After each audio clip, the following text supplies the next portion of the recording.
Greetings, ladies and gentlemen.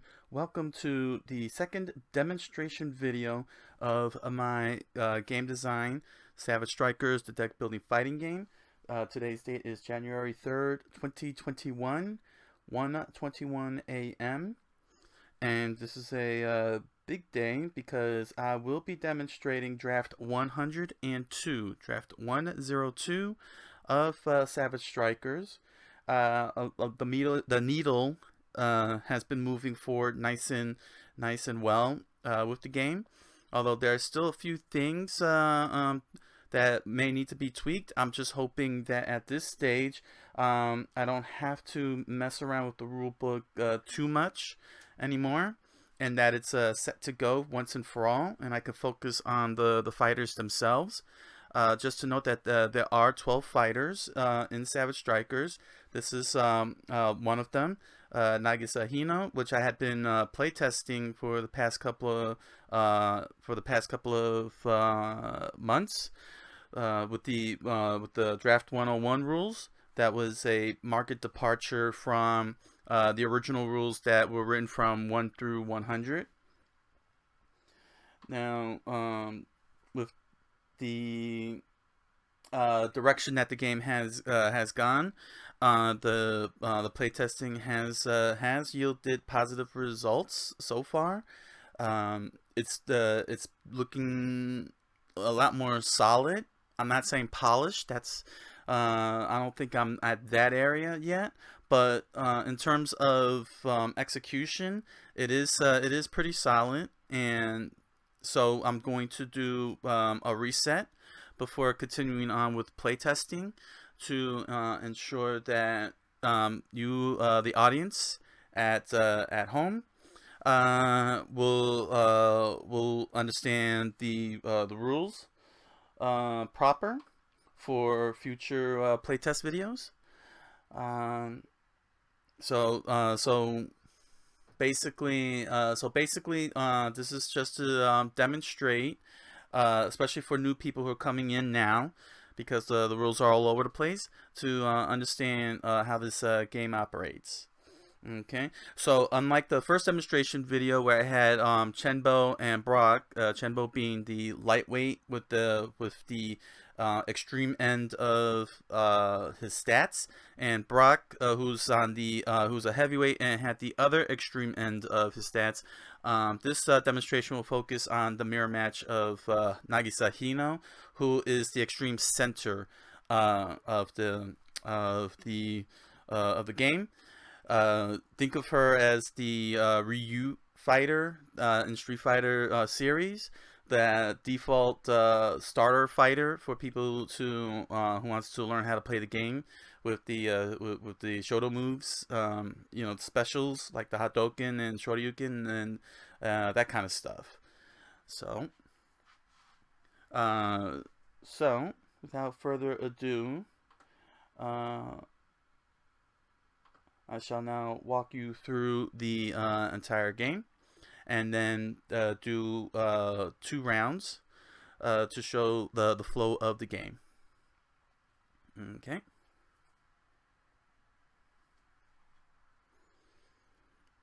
First, the layout. Okay. So the layout, as you can see here, is the game board.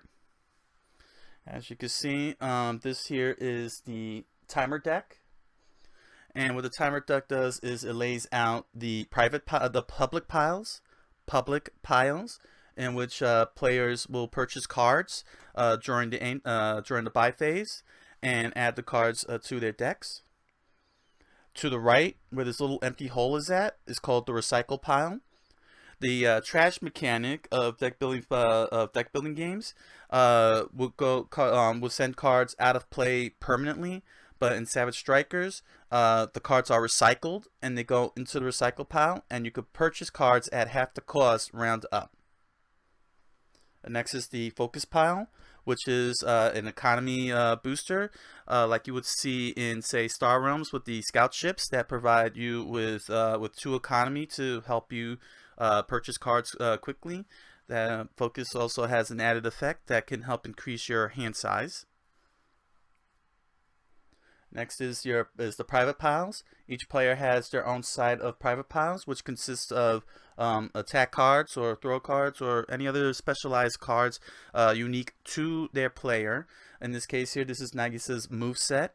They're all attack cards. It comes with 2 unique cards, 3 specials, and the ultra powerful Savage card. With these private piles, you can purchase your cards only from your end. You cannot purchase from your opponent's side, and you get to add those cards to your deck. Next is your play area here. You have your deck where you draw your cards from to form your hand. Each character has their own hand size and stats, which I'll explain in a moment. Next to your deck would be your discard pile, where you would send your used cards to. And finally, you have another pile called the stock pile. So if you had cards that has this this type of energy icon here for economy, you can set it to the stock pile and save it for a rainy day if you don't use it. Okay. The anatomy of cards. Let's start with your striker card. Okay. Your striker card is the character that you're fighting with. You have the name, country of origin, card type, weight class, damage output. Now, how damage output works is, as you can see here, there are four different colored buttons: blue, yellow, red, and purple. And what you do is when you play a card like light attack, as you can see the blue button here, you just match it up with the blue button here, and that's how much damage your character is going to do. So in this case here, Nagisa would do 2 damage. If you were to play heavy attack, as you can see the red button here on heavy attack, you would do 5 damage. Okay. Then this is how much health your fighter has. Depending on weight class, the stats will change. So if you were playing, say, Chenbo, then vitality would be 45 instead of 50. Stun defense. This is how much damage your character could take from your opponent in a single combo before getting dizzied. And this is the hand size. Each weight class has its own hand size. Middleweight has a hand of 6. Lightweights have a hand of 7, and heavyweights have a hand of 5.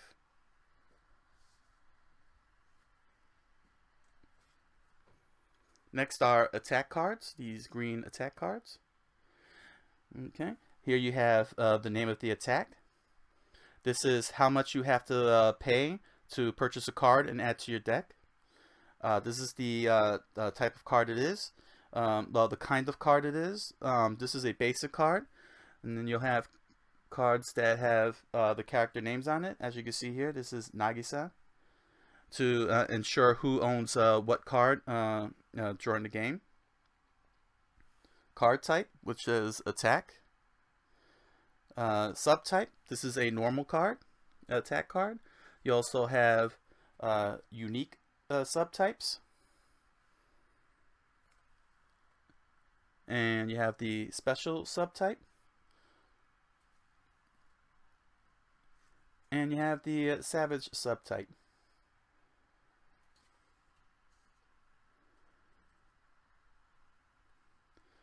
Next up is the combo meter. This is the combo arrows. This dictates how combos and defense are played, how cards are played.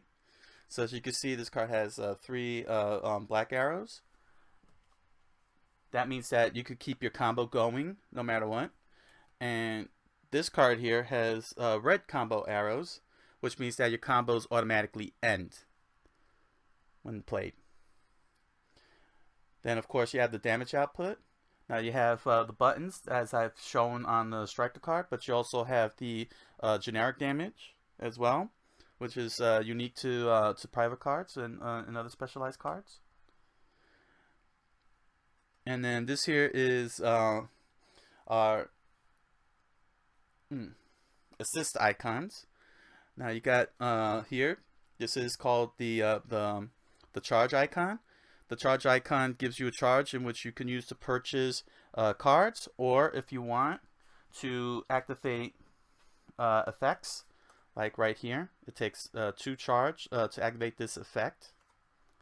There are other types of icon effects. For example, on guard cards, which I'll explain later, you got the you have the sweep icon, which will which will trash your card and send it to the recycle pile, as well as draw icons, where you could draw a card and discard a card. And finally, you have the effect box, which you can activate and get an effect. This will let you draw a card and discard a card, while others will have effects like this here, the power icon, where you just activate your effect normally, or like in the case of Sidekick, you'll see that it has an arrow icon, and what this does is, if say this is a green card, the attack card. If this green arrow matches points to the green card that is your previous card, then you get to have the effect.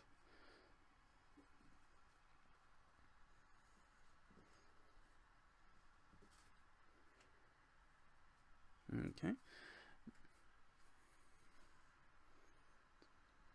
So when you play the attack cards will help you do combos in which you can hurt your opponent as best as you can, and it will look something like this in this type of order.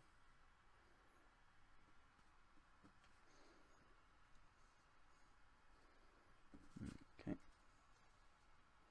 Actually, I'll keep the guard card out here. Okay. Let's see. Next up is the guard card, which is in blue. Guard cards you play, you can play during your opponent's turn to defend yourself and not take any damage or minimize damage, and other types of effects. So as usual, you have the name of the card, the cost to pay the card, the ownership of the card. This is a basic. Type of card, which is guard. The subtype, which is normal. You have the combo meter, which you can use your combo meter. Of course, as I explained, you got your icons here, your assist icons, and your effects. And the way the card would be played is, if my opponent played light attack, say for example, then I would play guard card block, and my card will activate first, and then his card will activate second.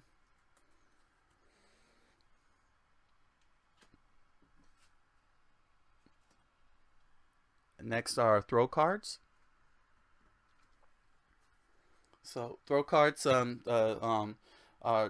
sort of like are just like attack cards, only they're focused on throwing.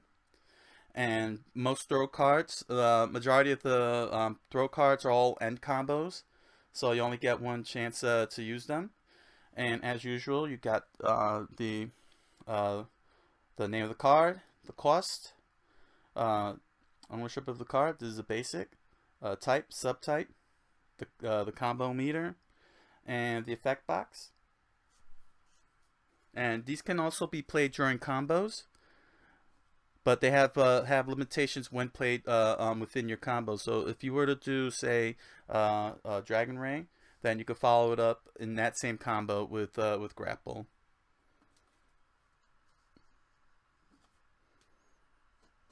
And finally, we have the movement card. Focus is one of the movement cards here. As you can see, you got your name, the cost, as usual, the type, and so on. Well, the ownership, the type, subtype, combo meter, icons, assist icons, and effects. And basically, movement cards actually can manipulate the flow of the game, whether it's trying to determine initiative, or if you try to use it in the combo to deal extra damage.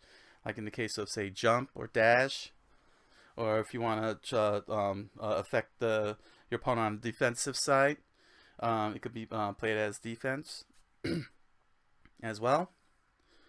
But for the most part, movement cards do give you assistance. Okay, so that's the anatomy of the cards.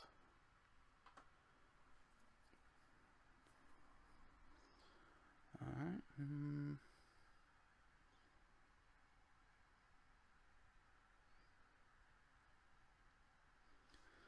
All right. So that's pretty much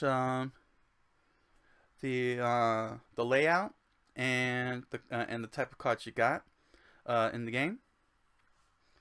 So I'm going to proceed with walking through with the walkthrough on how this game works. So I'm going to go step by step with each of the phases and what happens in each phase. Just so you know, to note, the decks, the personal decks, players' decks are shuffled. There's no prearranged cards or anything. It's going to be 100% random in order for you to understand what happens during the game. But during the walkthrough, I will use these cards here, just so you could get an idea of how the rules work. Okay, so I will not be using these mock hands here. All right. So walkthrough. There are 3 phases. Each player, both players share a single round. There is simultaneous play. Players will be playing at the same time, and both players will be going through 3 phases: the fight phase, the buy phase, and the end phase.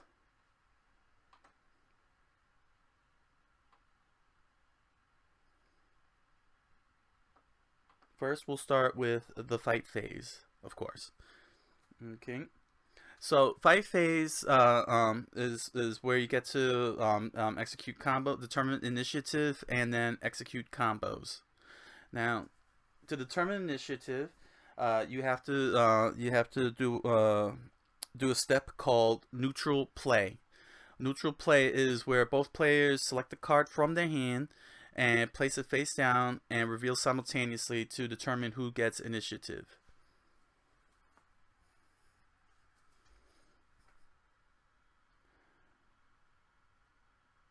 Neutral play has a hierarchical tie-breaking system to ensure that there will be a player who will win initiative to become the offense player, and their opponent becomes the defense player. The way it works is there is a rock paper scissors mechanic to the game, and the way it works is this.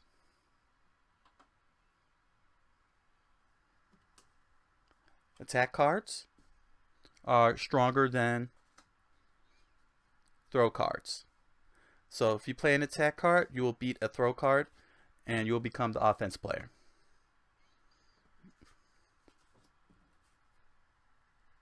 Throw cards are stronger than block cards.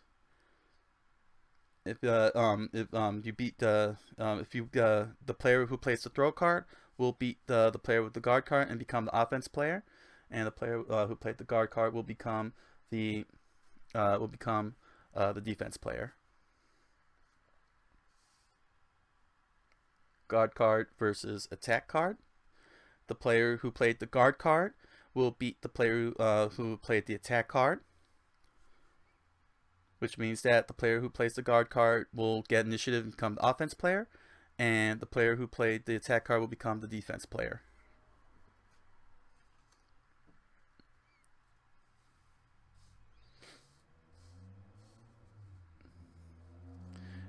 And if a player plays a movement card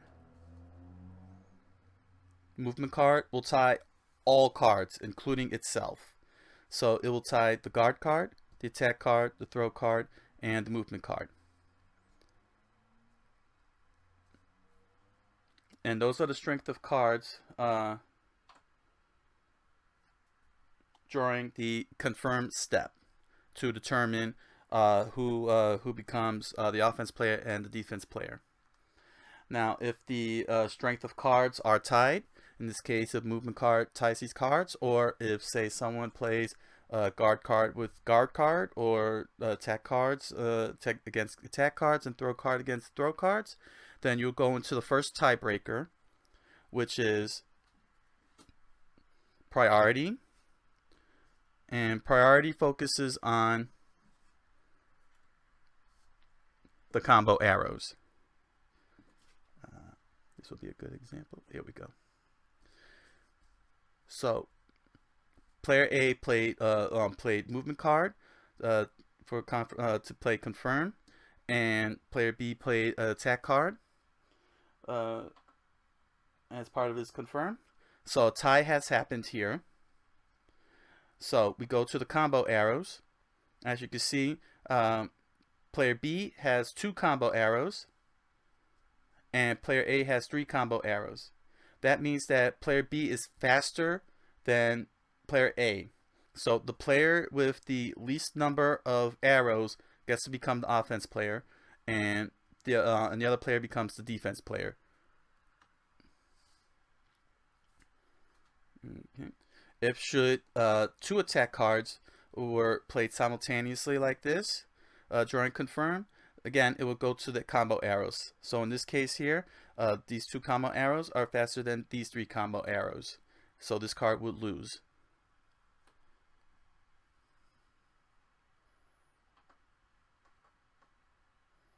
Now if should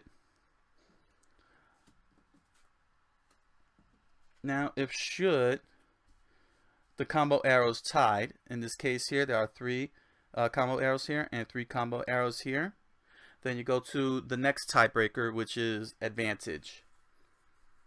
And what advantage does is each player draws a card from their deck.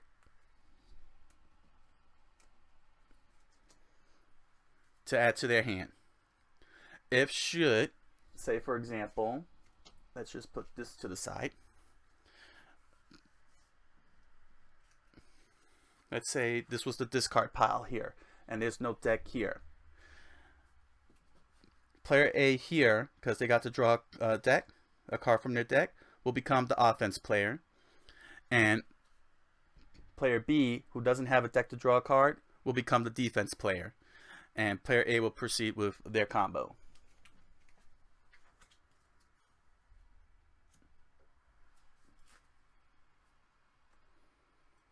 Now if should both players draw 1 card each, that would be a tie. Or if players have no cards to draw from a deck, that also is a tie. If that should happen, then you go to the final tiebreaker, which is reset. Reset basically just resets the whole game. There are 2 types of resets. You have a soft reset and a hard reset. Soft reset. If both players drew 1 card, they just add it to their hands, and then they restart neutral play with confirm normally. If both players don't have a deck to draw a card from, then both players have to shuffle all cards that are in play, the discard pile, and their hand into an entirely new deck. Then you draw to your striker's hand size, and then you repeat neutral play.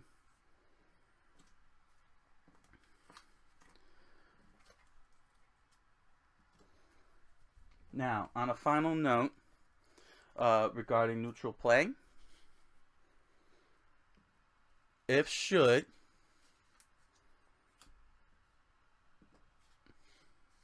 now I'll use this as an example for if there was a tiebreaker here. If once a player gains initiative, I'll set it up like this here. I hope you can see it. Can you see it? Okay. So in neutral play, okay, The player who becomes the offense player keeps their card in play, and the person who lost the neutral play and became the defense player has to discard their played card and send it to the discard pile. So here's player A and here's player B. Player A won the initiative because they have 2 arrows from tie-breaking, and player B lost the tiebreaker and became the defense player. So this light attack, being that it has 3 arrows, is discarded, and player A now begins their combo starting with this card. And they play out their card, they do the damage. So player A will take damage like so. So instead of 50, they're now down to 48, and then the player A can activate the effective their effect if they so want to. And then they begin to play the next card in their combo. Let's say, for example, well, we'll get to the combo part, but Sorry, I got a little head there, but we're gonna start doing that right now. But that's what happens in neutral play. The offense player gets to keep their card in play, and the defense player has to discard their losing card and remove it from play.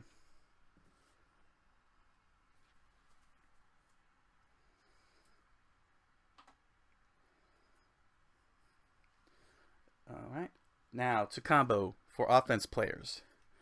So let's say this card here won the combo. To execute your combo, you can only play cards that have combo arrows equal to or greater than your previously played card during your combo. So here's your first card of the combo that won you the initiative in neutral play. So the next card you decide to play, let's just take this for example, alright, is Light Attack. As you can see, Light Attack has 3 arrows, which is greater than Claw Swipe, which has 2 arrows.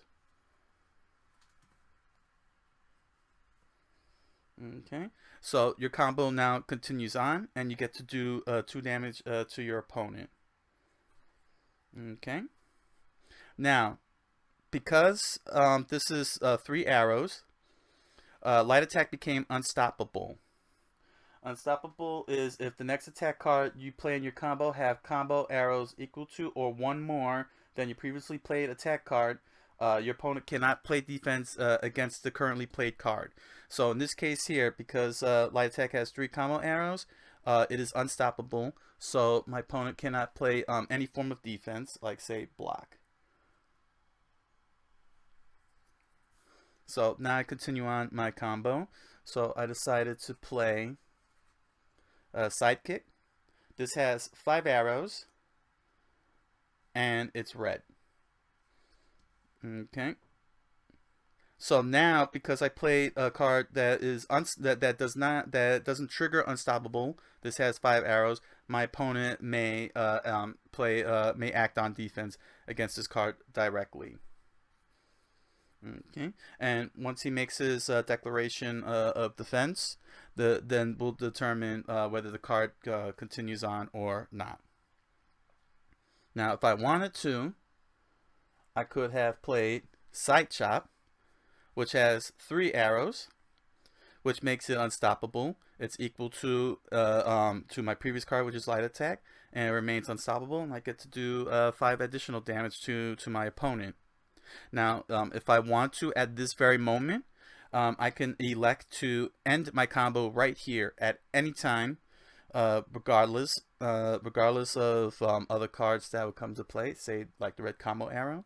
So if I want to end it here, I can end it here and proceed to and we can move on to the next phase. If I play the red combo arrows, then the red combo arrows will automatically end the combo. No matter what, once a player declares their combos end, or if you play a card that automatically ends combos, like for example these red combo arrows or certain effects, then both players proceed automatically to the bye phase.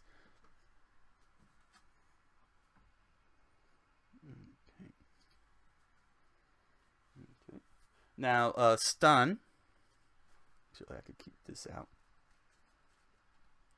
Now, stunning your opponent.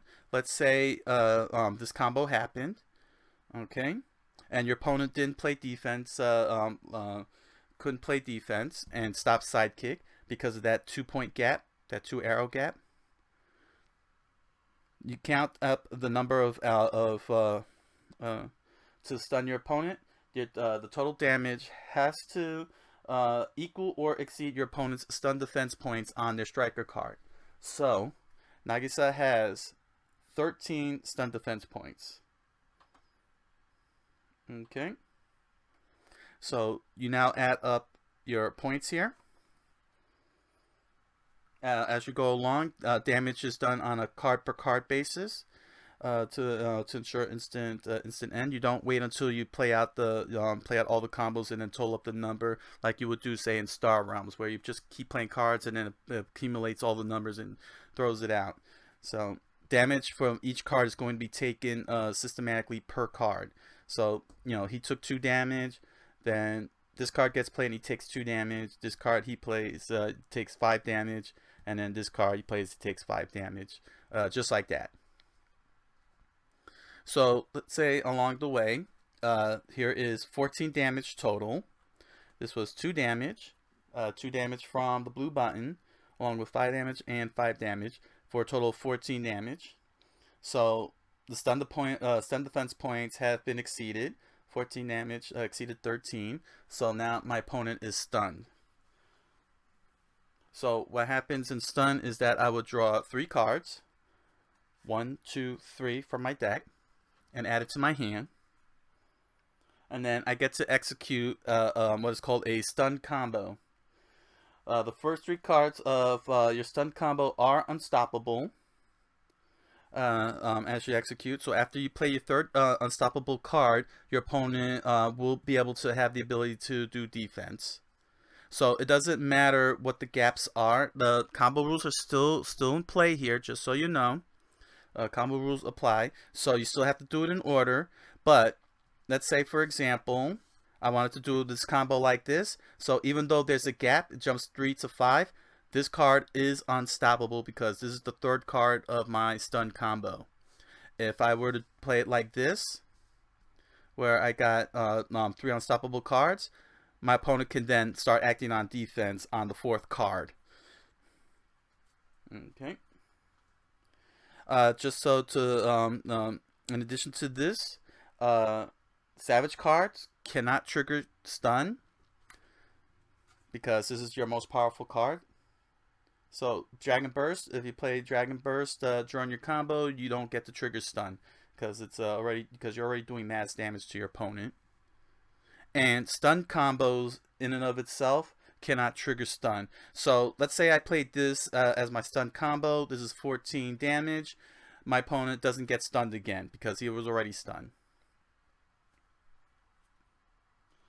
And as I've noted before, to end combos, you can end combos at any time you want.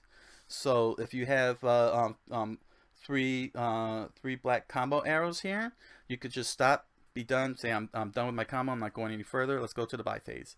If you play the red combo arrows, it automatically ends no matter what you want, and both players go to the buy phase.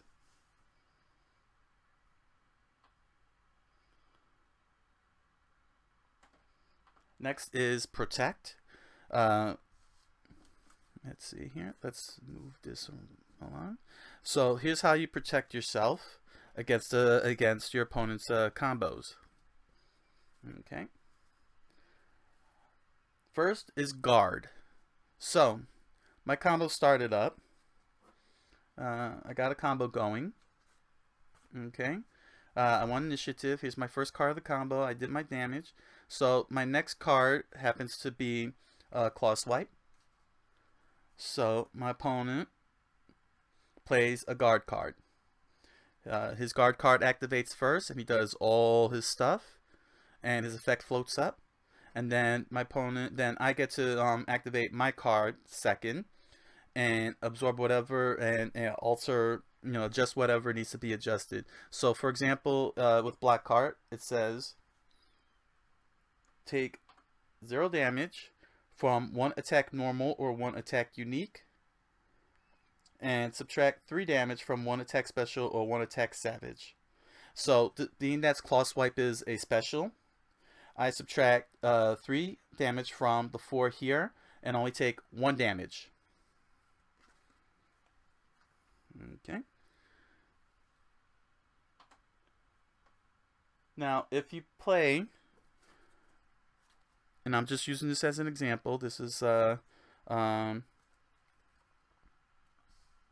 I'm just using this as an example because I know that the arrows are a little off, but it's just to explain what happens with guard cards.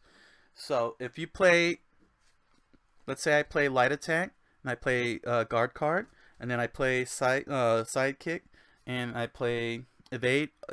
Again, evade is not the way it works, but this is just an example.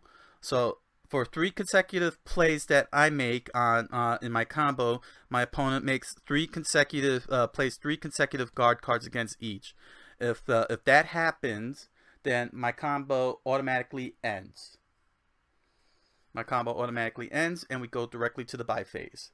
And that's if my opponent could pull off three consecutive guard plays on 3 consecutive cards in my combo.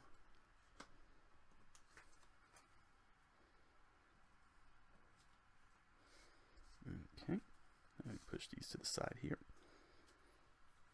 Okay, next up is counter. So what counter does is it just does quick damage. Allows you to do damage to your opponent during their combo, but there are 2 types of outcomes that'll happen. So during your opponent's combo, you may play 1 attack card or 1 throw card that have combo arrows exactly equal to the combo arrows of your opponent's currently played card.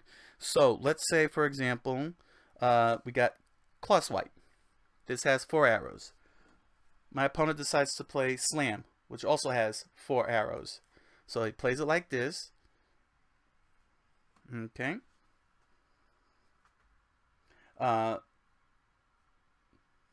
Okay. My opponent gets to activate their card first. Alright.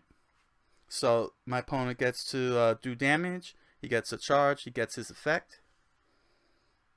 And now my opponent will end up doing one of 2 of the following. So, being that this has red arrows, okay, this card gets discarded. This currently played card gets discarded, and the combo automatically ends, and both players proceed to the bye phase. So that's what happens when red arrows are played. The red arrows stops combos. It automatically ends combos. Now, if let's say this was a light attack with 3 arrows and side chop with 3 arrows, but you notice that my opponent played black arrows instead of the red arrows.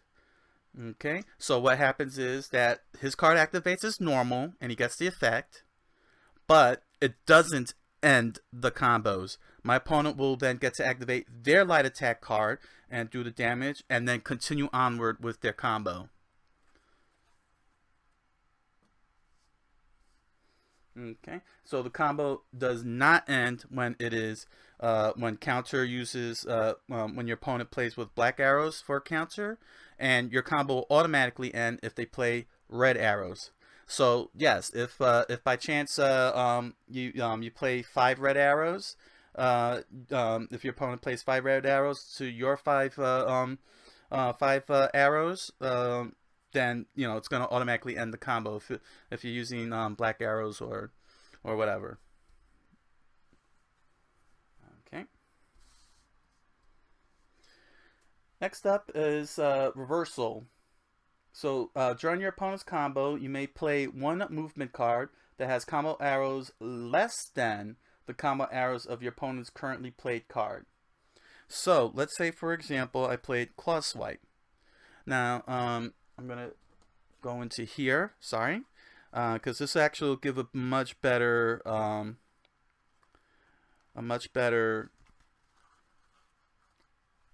thought from understanding, because I could use focus cards because it's got 3 arrows, but I think that using jump will be a much better look.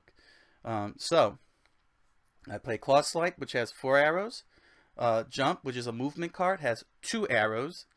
So what happens is that because I got 2 arrows, my opponent discards their currently played card and in their combo automatically, and they become the defense player. So this player here is now the defense player, and player B, who played the jump card, now becomes the offense player and can execute their combo automatically. So my opponent decides to follow it up with, say, light attack. Now, keep in mind that only attack cards, the previously played card has to be an attack card in order for this to be unstoppable. So this card is exposed to defense. So let's say my opponent couldn't play defense. So now he gets to do damage along with whatever the effect jump provides. And then he plays his next combo, which is unstoppable, and he starts dishing out a lot of damage. And because now he became the offense player and I became the defense player. Okay. So basically, reversal literally means it's a role reversal. You're reversing roles between offense player and defense player. Okay. So that's defense in a nutshell.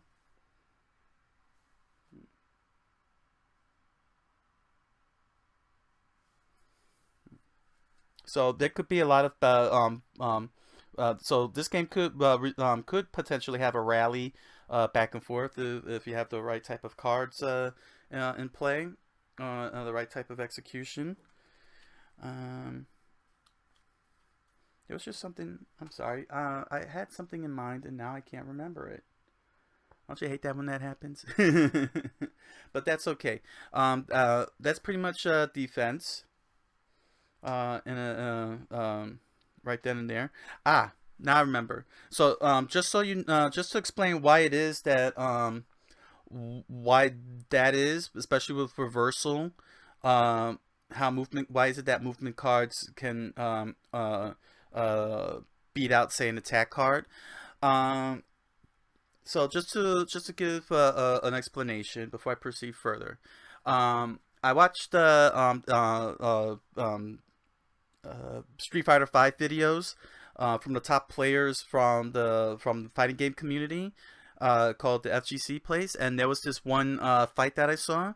It was played by Nauman and another player, I forgot. Nauman plays Sakura, and his opponent played Nikali. And one of the things that I noticed was that Nauman beat his opponent when he did a backdash, and his opponent simultaneously crouched and did a sweep and missed. Then Nauman dashed inward. You know, he like dashed forward and then basically finished off his opponent to win the game.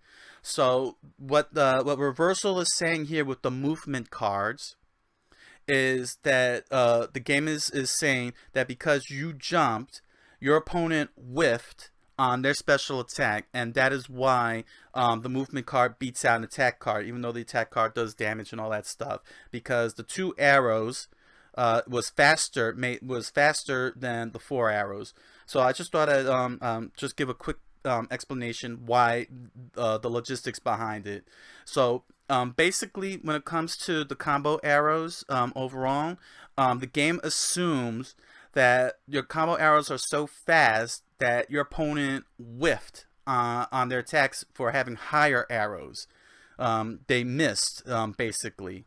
It never assumes that there's simultaneous damage in the game. It never assumes that simultaneous damage occurs. It always assumes that there's a dodge or a whiff going on in terms of character movement, if that makes sense. Okay, so now let's proceed to the buy phase. So I'm just going to lay out the combos here. Let's just say these combos were well executed, and let's just say that my opponent was able, let's see,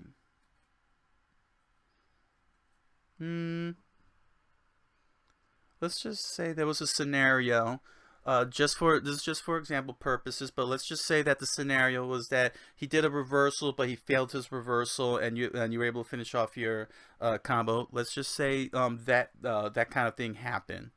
Let's just say that happened. Okay. just for the purposes of explaining buy. All right. So let's see here. Let me move light attack over here. So let's just have it like this. Okay. So the way buy phase works is that you're gonna purchase cards and you're gonna add them to your deck. The way you do that is you gotta go through this specific order. First, you're gonna do the countdown. So at the start of the buy phase, you draw one card from this timer deck, and what you do is this. Okay, if the card you drew, let's say, let me just yank this out. Perfect. So let's say that the top card, here's the top card. Okay, the top card of this deck, it's a light attack. All right, if it already has a card out here, you create a pile with it. So since light attack is right here, and this is the light attack you drew in, you just add it like so, just like that. Okay, and then you proceed to make purchases. Now let's say, here's the top card right there, and the top card is jump. As you can see, there is no jump card already out here. So what happens is you're going to move the all these piles to the right, and what's going to happen is that this grapple card is going to get trashed and sent to the recycle pile. It's swept away. Heavy attack moves over, block moves over, light attack moves over, slam moves over, and then you add jump, just like that, to the leftmost area. Okay. So now what this means is that there's a card in the recycle pile, so its cost is discounted, and instead of paying 4, you're going to pay 2, because it's half the cost, round up. While the rest of the cards here are normal costs, along with your private piles. Okay. Now, since both players are in simultaneous play, there is a purchase order, buy order, player order. And the first player to purchase cards is the defense player. This is the player who lost initiative during neutral play. So if you became the defense player during neutral play, you get to purchase first. So this player B here lost neutral play, so player B will get to buy first. And then the offense player that won in the neutral play, became the offense player in neutral play, will buy second. So that's the buy order. Next up is charge. So the way to get your economy going, which is your charge icons here on the combo meter, what you're going to do is you're going to shift from vertical to horizontal like that. Now the two costs here are floating up in the air. Okay, it's floating up in the air, it's charged up, and now you get to purchase cards. All right. So let's say my player B decides to buy the light attack card. So he takes the light attack card because it costs 2. He takes the card, and then he takes it to the bottom of his deck. So here's his deck, here's his purchase card, bottom. Just like that. Okay. Now we got this little empty slot here, so we're going to fill this slot up. So you draw the card, here's light attack, okay, and then what happens is that the cards will shift over and you fill in the left side. Now if, again, should we say, and I'll take this bottom one here, let's say that from the top of the deck, here's block, you add this to the block pile, and then you draw again, which will then be the light attack pile. And then you shift over and drop it like so. And then player A purchases cards. So player A decides to shift 2,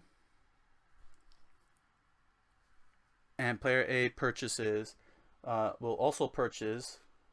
decide to purchase jump, because he wants that 2 arrows to help with the neutral game, as well as reversals. So he takes the card, bottom of the deck, just like that. And then once again, Here's heavy attack, so that goes to the heavy attack pile. And here's parry, so you move light attack over and put parry on the leftmost. Okay. Now, if player A had 4, just for example purposes, let's just say player A had 4 and decides to shift all 4, then player A would decide to buy, say, Sidekick from the private pile. When purchased from the private pile, you don't touch anything. You don't draw cards from the timer deck and add to the thing, because it's not in because these are private cards and they're not in the public area. This is a private pile. Same for recycle cards and focus cards. If you purchase from the recycle pile, you do not draw from the timer deck, and if you purchase from the focus pile, you do not draw cards from the timer deck. Only these public cards here, these 5 public cards, you draw from the timer deck. Okay, so let's reset that. Okay.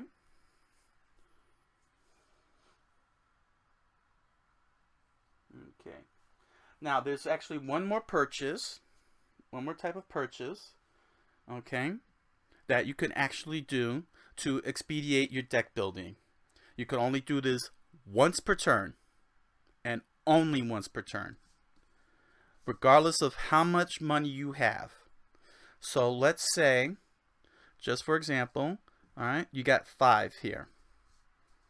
You can make what is called a pile purchase. It only costs you 5 charge. So you shift all 5 of these cards. Okay. And then you purchase one entire public pile or private pile. You do not take from the recycle pile, and you do not take from the focus pile. So I paid 5. Here are 3 block cards. So I'll buy all 3 block cards and I'll add them to the bottom of my deck. Or if I want to, I can purchase all of my private piles, say Pyroflight, and then I add them to the bottom of my deck.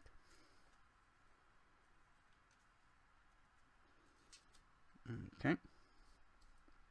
Now, let's just say, for example, I'm not sure if, let me see here. Okay, let me just move this to the side here. Let's say you got 6. Let's just say Dragon Ray here. See Dragon Ray? It has the green arrow with the effect add 1 charge point. That charge point will float in the air. So because this green arrow pointed to this green arrow, I get to have 1 charge point and it's floating in the air. So let's say I shift 5 cards, because I was going to purchase Dragon Burst, but I changed my mind, decided buying a whole pile is fine. So 1, 2, 3, 4, 5. I'm just being a little messy here. I'm sorry. But let's just say I got 5 plus the effect, which is floating around. So now I got 6 charge. I was going to purchase this, but I found that this was actually a better purchase. So I purchased this for 5. That's it. That's it. So if, say, for example, a focus card here sitting in the recycle pile, it's half the cost, so it costs 1, and I got 1 floating thanks to the effect. I don't get to purchase focus because I bought an entire pile. I bought an entire pile for 5, and that's it. I don't get to buy any more cards. So that 1 floating energy is going to disappear at the end of the round. So that's what happens when you overcharge yourself and you purchase and do a full-on pile purchase. Okay.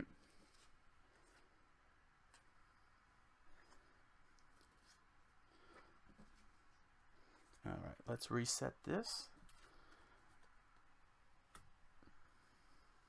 Oh, sorry, this could come over here. All right, there we go. Okay.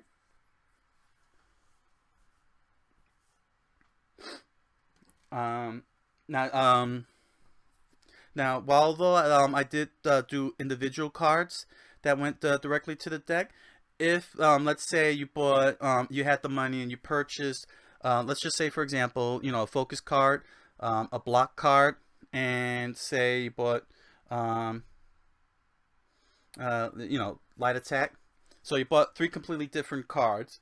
To complete your buy phase, you can build your deck, and what this means is that your three purchases here, you can arrange them in any order you like, and then put them in the bottom of your deck. So if you want to get to light attack a little faster, then you could set it up like this, where it's now at the top of your new purchases, and then you slap it on to the bottom of your deck like that. So when you do your card draw at the end of the round, your chances of getting light attack will be will increase.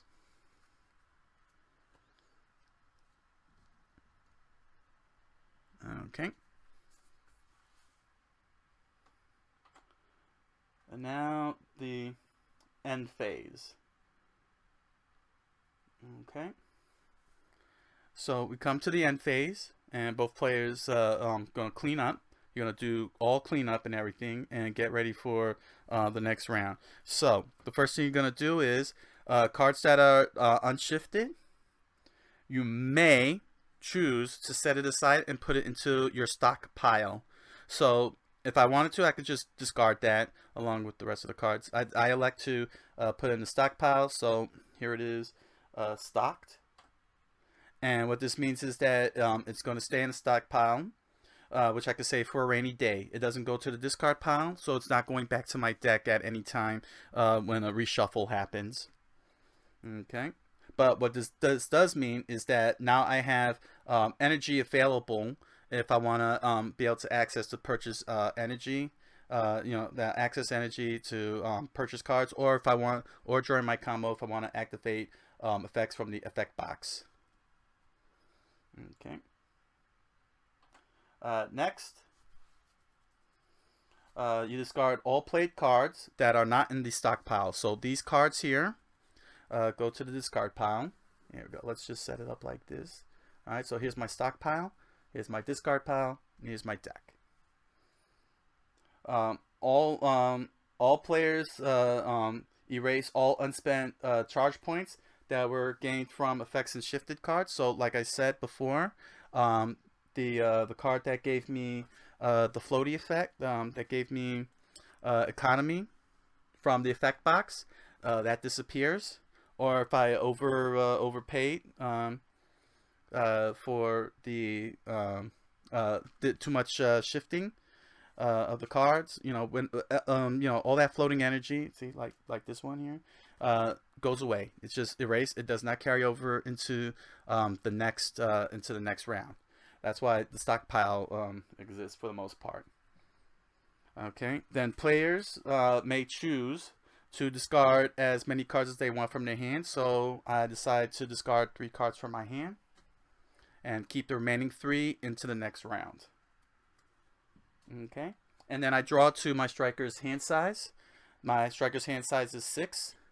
So I got 3 cards in my hand, so I draw 3 cards. 1, 2, and 3. 3 cards. And I got my hand size of 6. If should my deck run out, let's just put that for example. So I don't have a deck to draw a card from, then I take the discard pile and I shuffle it all up. You don't touch the stockpile. The stockpile stays in the stockpile. And then you shuffle up, and then here's your new deck, and I draw a card. That's just for example.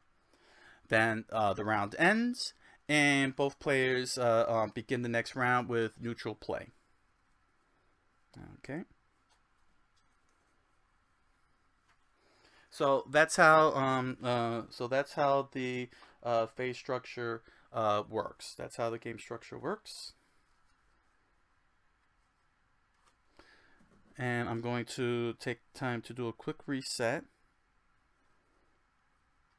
And I'm going to demonstrate the first 2 rounds so you can see the flow of the game. I will not... Now, in my previous videos, I had the tendency of talking step by step. So what I'm gonna do is I'm gonna stay completely silent so that way I could let the turn flow move a little faster. So that way the turn flow can be fast. Okay. So that way you can see what it looks like. Well, as real time as possible. Now I don't have a human player on my side. I got the TV as my opponent. Uh, so I laid out the hand there. It's completely randomized in order for neutral play to be fully done. Fully seen. So I don't know what any of those cards are when I choose my cards for neutral play. So that way you can see how the turn flow rolls along.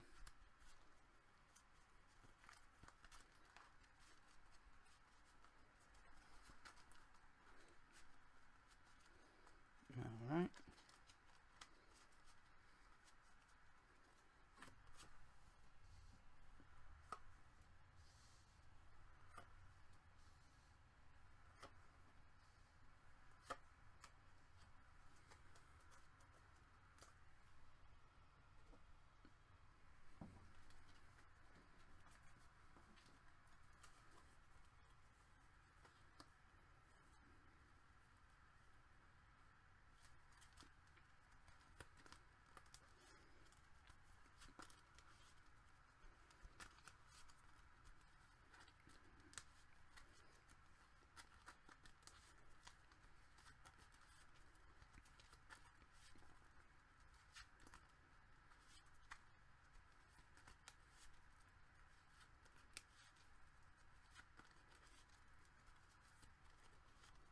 Okay.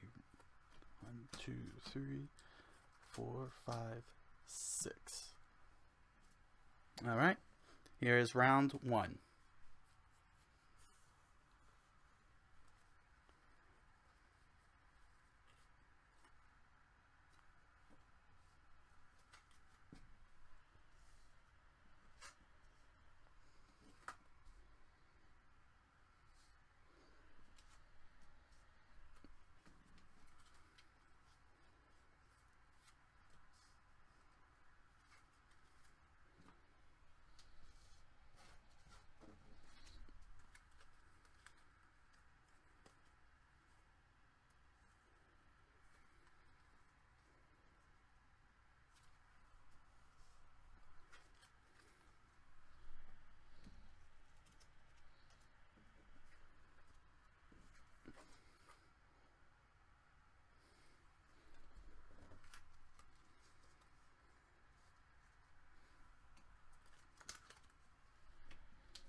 end of round 1.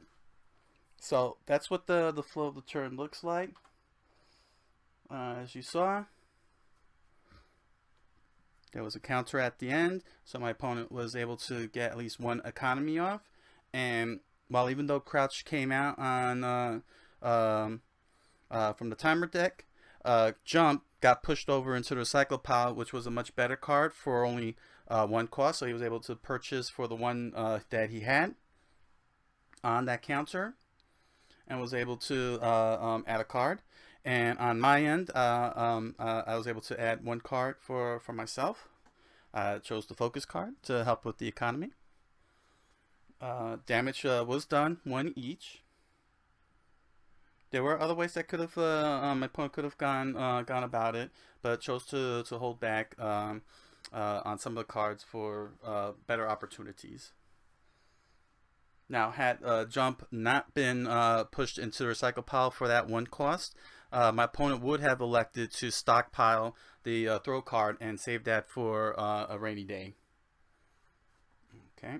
So let me just do this here because I know that these 3 cards here are light attacks, and I want to keep the cards randomized for neutral play. So I'm going to shuffle up the hand. I don't know what the other 3 cards are, so I don't know what to expect. And I'm going to do 1 more round, the second round, so you can see the turn flow.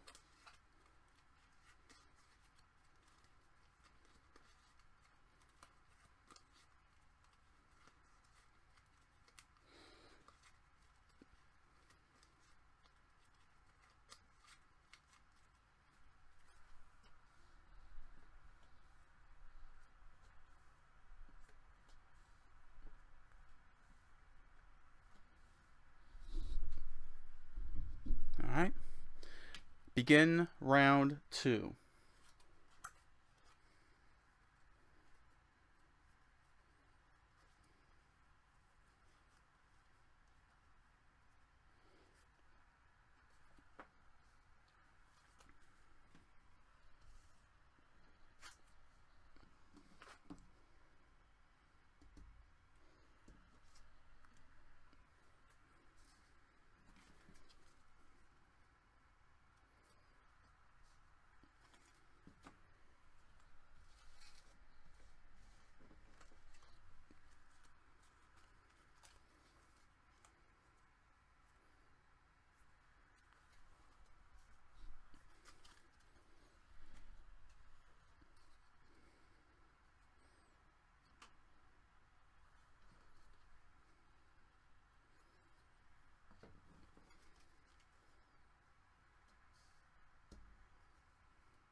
end of round 2.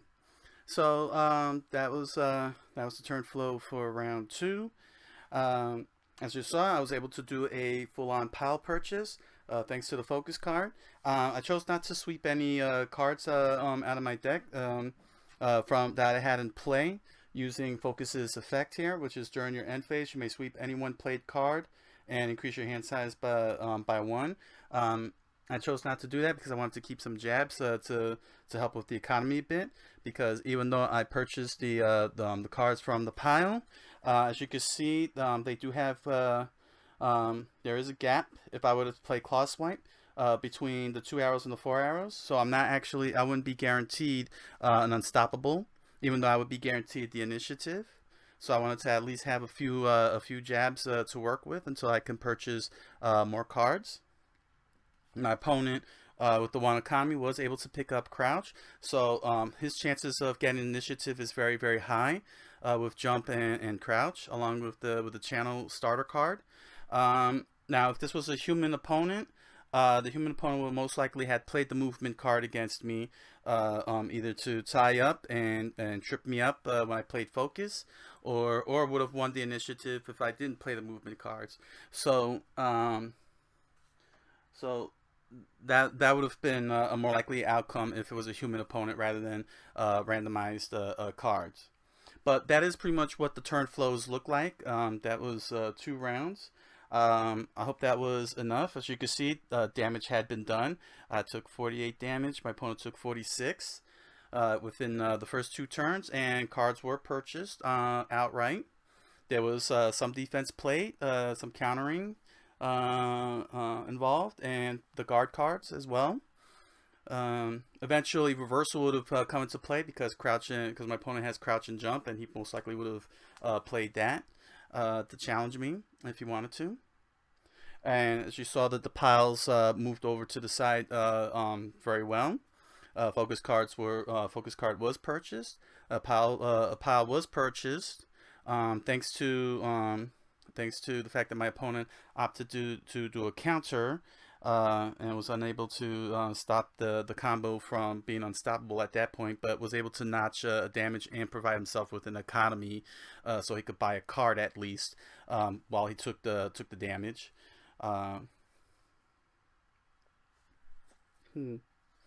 So